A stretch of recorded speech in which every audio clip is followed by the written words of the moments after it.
Hey, welcome back to my channel. In today's video, I'm going to be reviewing the Chow Kit Hotel in Kuala Lumpur on my recent visit in October 2025. I stayed in a monorail view room, which is the nicest room in the hotel, which I'm going to be reviewing in depth, as well as reviewing the location, the common areas, and the amenities, or more accurately, the lack thereof. The Chow Kit Hotel, as the name suggests, is located in the Chow Kit district of Kuala Lumpur, which is a very trendy district with a lot of stuff nearby. It's not on the doorstep of the Twin Towers, if that's what you're looking for, but if you don't mind about that, it's not too far. The hotel is a Hyatt hotel, which means you are eligible to earn Hyatt points and tier nights on your stays here. When you come in, you will be asked to take a seat here while they process your check-in, and you can take in the nice surroundings. Check-in took about 10 minutes, which was a surprisingly long amount of time considering there was nobody ahead of me, but with my key in hand, I made my way up in the lifts, which as you can see here, are quite dark, to the 5th floor where my room is located. Upon exiting the lifts, one of the first things you'll notice is a chilled or unchilled water dispenser for you to top up your own bottle. That's such a handy feature, I wish more hotels had it. My room was on the 5th floor, a short walk from the escalators. It was room 519, which is a monorail view room and is the best room in the hotel. Let's go in and take a look inside. I'll give you a room tour. As you can see from this fire escape map in the room, 519 is the largest room on this floor. Upon entering the room, you can see that there's actually a lot of space around the bed, including 2 chairs, which sort of swiveled, and a table, as well as a television, which I think was just about big enough for the size of the room. It was quite far away from the bed, but I guess any bigger would have looked a little bit silly on the wall. The room features 2 large floor-to-ceiling windows, which give you spectacular views out onto the city below. They also feature a small wooden rocking chair, which was surprisingly comfortable and fun to sit on. As I mentioned before, this is a monorail view room, and so you can see the train come right up to the room on the floor below you. It also features a great view of the Kuala Lumpur skyline, although, as I mentioned before, this does not include a Petronas Twin Towers view room. That does not exist. One thing I will commend this room on is the soundproofing. Look how close you are here to the train and the city below, and yet you can hear absolutely nothing. This was some of the best soundproofing I've ever had in a room. I'm going to stop talking and turn the sound on now so you can see just how quiet it was.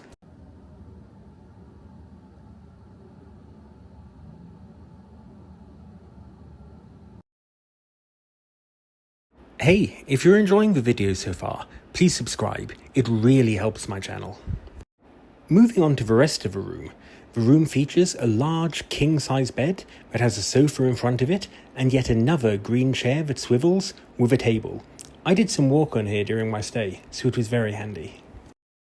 The bed was extremely comfortable and the sheet had been ironed to within an inch of its life. That's always a good sign when you're staying in a hotel. It shows a real attention to detail and care on the part of the housekeeping staff. The bed also featured 4 fluffy pillows, which were comfortable to sleep on and gave just the right amount of support while being soft at the same time. One negative I will say about the room is that the power socket next to the bed was hidden under this table. That meant it wasn't easy to plug in your charger. It wasn't an issue for me, as I'm reasonably young, but for an older person, I could see this being an issue. The issue is repeated on the same side, with a charging socket underneath the table. I can imagine this being a nightmare to fit if you had a bad back. Overall, the room was large, airy, bright, and spacious. I have very little to critique about the design or layout of the room, power sockets accepted. The air conditioning was controlled by a thermostat on the wall, which was set to a cool 18 when I entered the room. The lighting also featured these retro lighting switches, which were quite cool as well. Now, here's the biggest critique I have of the room. This is the totality of the in-room amenities. No kettle, no coffee, no tea, 2 bottles of water. That's it. They did provide hangers and enough space to lay your bags out, but I feel there certainly would have been space for more facilities here. The room did feature a safe and a minibar, which was left empty so you could fill it with all the drinks and snacks that you want. A kettle was available on request, although do note this is not a standard facility in the room. You could also order a dental kit, which I ended up using as chopsticks to eat some noodles because there was no fork or spoon or indeed chopsticks provided. Moving now on to the bathroom. This was designed very nicely, featuring dark, granite-style tiles along the walls, a large shower, a toilet, and a sink. Do note that the toilet was not a Japanese-style toilet. I'd only mention that for completeness. I don't expect it necessarily. By the sink was a hand wash made by Botanicals for the Chow Kit. I presume this is the hotel's own in-house brand, or at least a custom brand they've made for the hotel. The bathroom features a large mirror which went up very high. I always appreciate this so I don't have to duck down. The shower featured a detachable shower head as well as a rain shower. I'm always grateful when they do a detachable shower head, as sometimes I only want to wash my hair. Again, the toiletries were by the Genie Botanicals for the Chow Kit. These were provided in pump bottles attached to the wall, and they were good and high quality. Unfortunately, the bathroom suffered from the same issue as the room. That's it on the toiletries. No comb, no toothbrush, nothing else. And if you didn't believe me about the soundproofing, listen to this clip while the train goes past.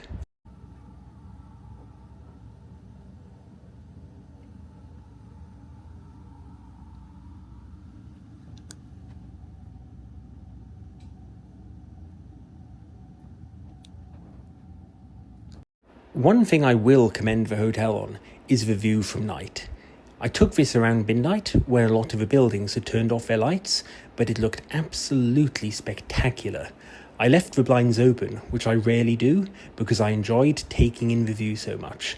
This really is one of the main highlights of the room. Overall, I have extremely mixed feelings about this room, and the hotel in general. Look, the location is good, the common areas are very nice, the soundproofing was incredible, and that view, both from day and night, it's hard to beat. On top of that, the room itself was really nice. It featured a large bed, which was very comfortable, and there was plenty of room to work and to move around.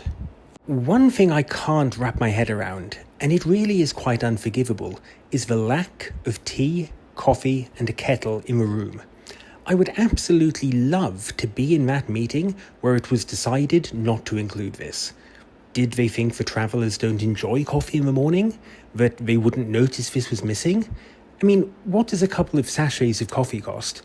$1 at most? Probably far less if you're buying wholesale. It just seems weird to exclude this. I've stayed in properties all over the world, ranging from hotels that cost $20 a night up to hotels that cost $2,500 per night. And you know what they all have in common? A kettle and tea and coffee.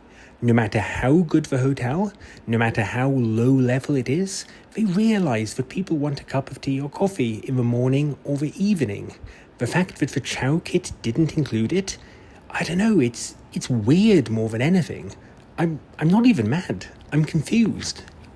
I checked online as well, on TripAdvisor. This wasn't just my room, this is the official policy of a hotel. No room has it. Overall, I would recommend this hotel. It's a very nicely appointed hotel, and the views from the monorail rooms are incredible.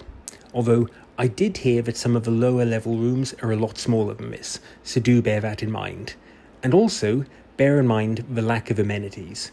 If you want a kettle, tea, coffee, a comb or toothbrush in the room, be prepared to request about half of these and nip to a nearby 7-Eleven to buy the rest.